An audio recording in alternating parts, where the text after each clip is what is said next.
My pregnant sister asked for the truth. And now she won't talk to me. She asked me one question, and I answered it. Now she won't return my calls. My sister is 7 months pregnant. 7 months of cravings at 2 a.m. 7 months of swollen feet. 7 months of glowing smiles and quiet fears she doesn't say out loud. This is her first baby. And if you know anything about first babies, you know everything feels fragile, exciting, sacred, terrifying. Her name is Amara. She's always been the softer one between us. I'm older by 3 years. I'm the blunt one, the say-it-how-it-is sibling, the one who believes truth even when uncomfortable is still love. At least, I used to believe that without question. The baby shower was last weekend. Decorations everywhere, pastel balloons, a cake that said, "Welcome, little miracle."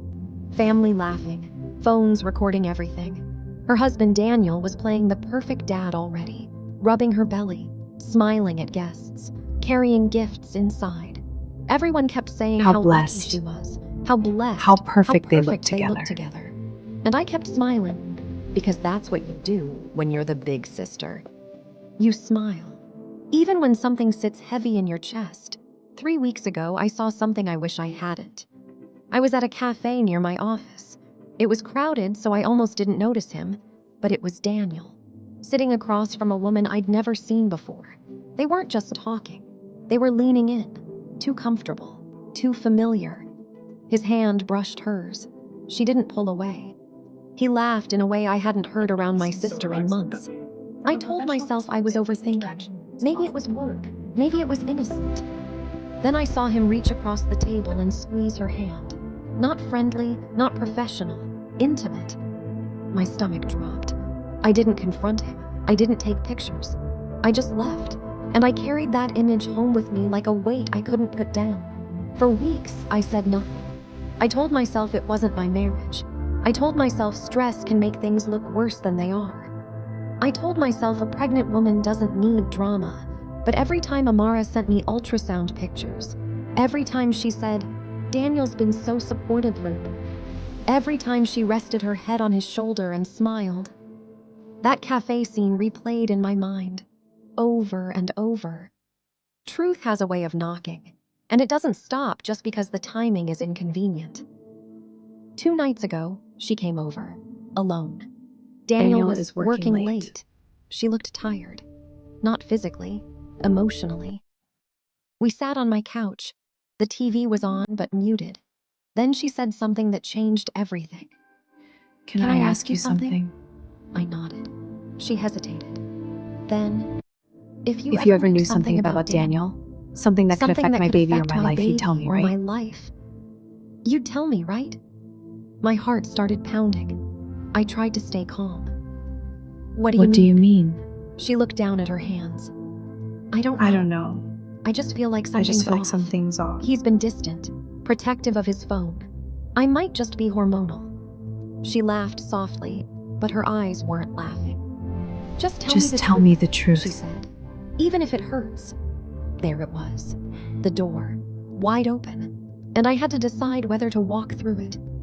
There's a moment before you speak hard truth where time slows down. You think about consequences, about relationships, about the ripple effect. You think about whether silence is protection or betrayal. I could have lied. I could have said, "You're imagining things." I could have protected her peace. But peace built on illusion isn't peace. It's delay. So I told her.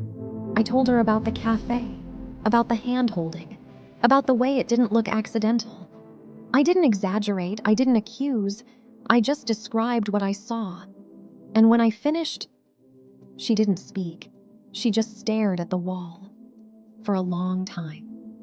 I asked him about someone from work, she whispered finally. He said I was being paranoid. Tears rolled down her face silently. Not dramatic, not loud, just steady. Why didn't you tell me sooner? That question hit harder than I expected.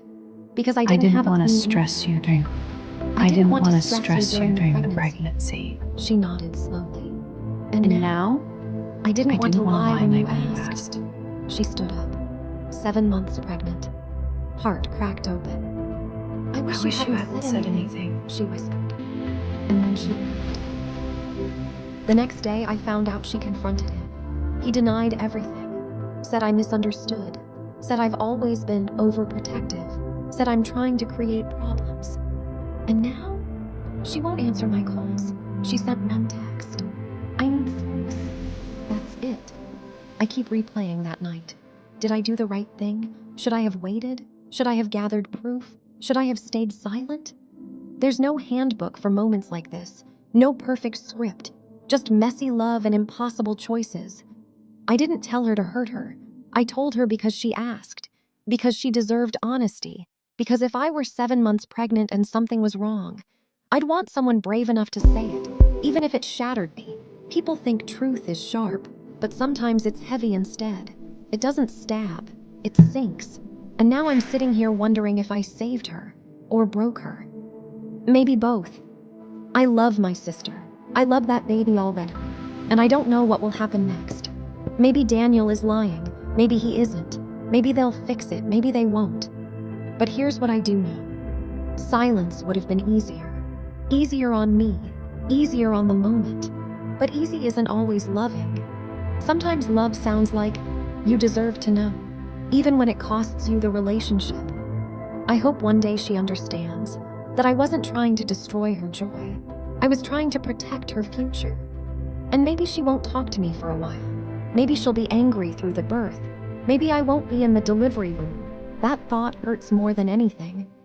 But if that baby grows up in a house built on truth instead of illusion, then I can live with the silence. Because love isn't always gentle. Sometimes it's honest. And honesty, sometimes it leaves you alone.